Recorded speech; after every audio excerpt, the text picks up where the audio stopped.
दोस्तों जरा सोचिए, एक लड़का जो खेतों में हल चलाता था, जो अपने पिता से छिप छिप कर फिल्में देखने जाता था, जो बस की छत पर बैठकर घर लौटता था, जो भूख से इतना बेहाल हो गया था कि दवाई की पूरी डिब्बी खा गया, जिसकी माँ उससे कहा करती थी तू इतना सुंदर भी नहीं है कि हीरो बन जाए। क्या आप यकीन करेंगे कि वही लड़का आगे चलकर भारतीय सिनेमा का सबसे बड़ा हीमैन बना।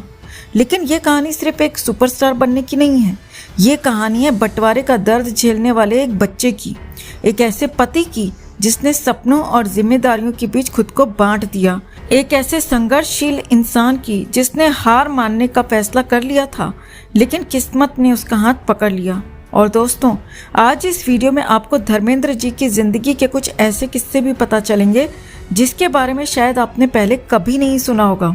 तो वीडियो को आखिर तक ज़रूर देखिए क्योंकि इस कहानी का हर मोड़ आपको हैरान कर देगा। तो ये कहानी है मिट्टी से उठकर आसमान तक पहुंचने वाले उस इंसान की जिसे दुनिया धर्मेंद्र के नाम से जानती है। दोस्तों, कुछ ही समय पहले धर्मेंद्र जी हमें छोड़कर चले गए, लेकिन सच तो ये है कि कुछ लोग शरीर से जाते हैं, यादों से नहीं। धर्मेंद्र उन्हीं लोगों में से एक थे।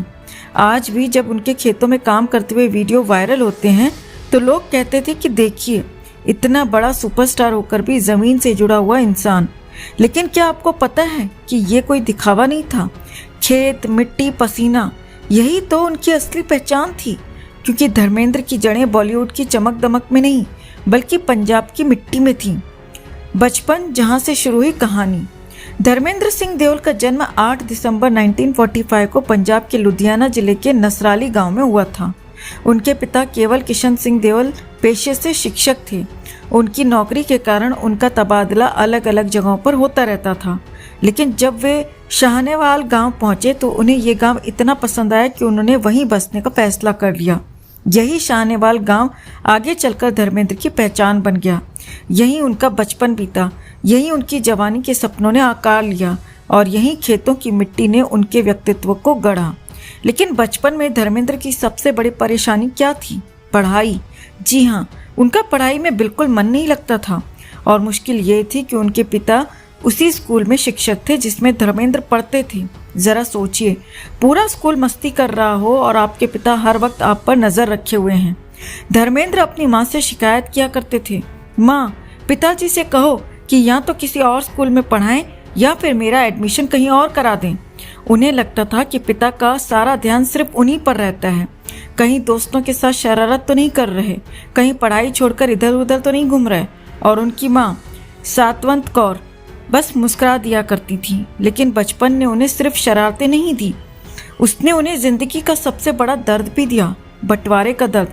जब भारत पाकिस्तान का विभाजन हुआ तो लाखों लोगों की तरह धर्मेंद्र का बचपन भी उससे अछूता नहीं रहा। उन्होंने अपने कई शिक्षकों को खो दिया, अपने दोस्तों को खो दिया, क्योंकि वे भारत छोड़कर पाकिस्तान चले गए थे। एक बच्चे के लिए इससे बड़ा सदमा क्या हो सकता था?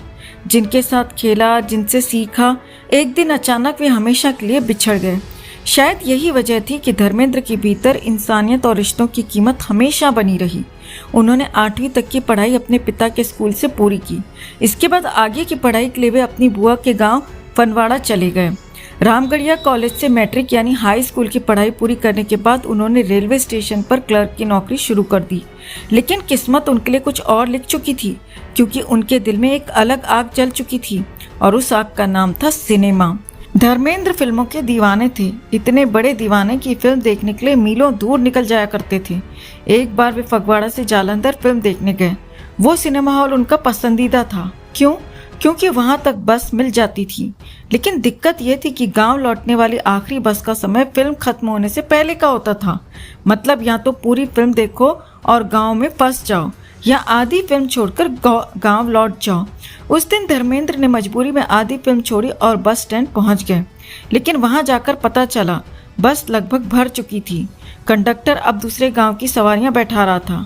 धर्मेंद्र को जगह नहीं मिली। अब क्या करें? घर भी जाना था और पकड़े भी नहीं जाना था। तभी उनके दिमाग में एक शरारती आइडिया आया। वे पीछे से सीढ़ी पकड़कर बस की छत पर चढ़ गए और ऊपर जाकर चुपचाप बैठ गए। जब उनका गांव आया तो वो नीचे उतरे, लेकिन तभी कंडक्टर की नज़र उन पर पड़ गई। वो गालियां देने लगा। धर्मेंद्र भी कहाँ चुप रहने वाले थे, उन्होंने भी पलटकर जवाब दे दिया। अब कंडक्टर गुस्से में उन्हें पकड़ने दौड़ा, लेकिन धर्मेंद्र पहले से तैयार थे और फिर वो ऐसी दौड़ लगाए कि सीधे अपने घर पहुंचकर ही रुके। कौन सोच सकता था कि बस की छत पर सफ़र करने वाला यही लड़का एक दिन लाखों दिलों की धड़कन बन जाएगा। और दोस्तों, फिल्मों के प्रति उनकी दीवानगी का अंदाज़ा आप इसी बात से लगा सकते हैं कि कहा जाता है कि उन्होंने सुरैया और श्याम अभिनीत 1949 की फिल्म दिल लगी करीब 40 बार देखी थी। फिल्में देखते देखते, हीरो को देखते देखते कब उनके भीतर खुद हीरो बनने का सपना जन्म ले चुका था उन्हें भी नहीं पता चला।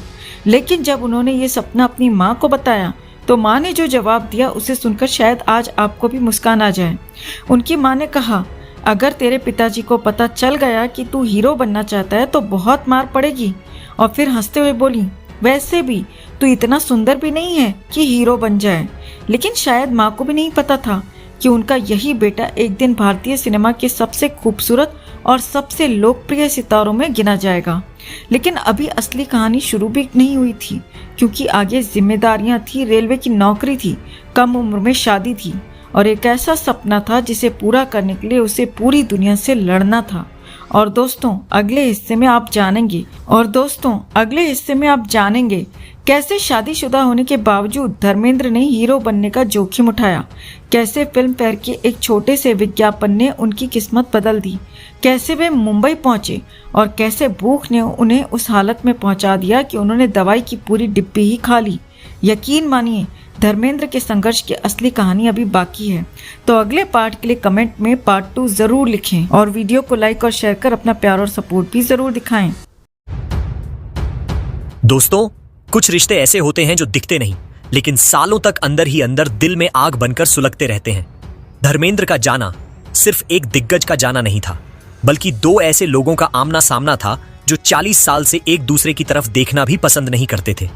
हेमा मालिनी और सनी देओल, एक तरफ मोहब्बत से बसा घर, दूसरी तरफ जन्म से जुड़ी पहचान, और इनके बीच एक आदमी जिसने दोनों को प्यार दिया पर दोनों को अधूरा भी छोड़ दिया। 22 साल का सनी, और एक ऐसा फैसला जिसने दूरी पक्की कर दी।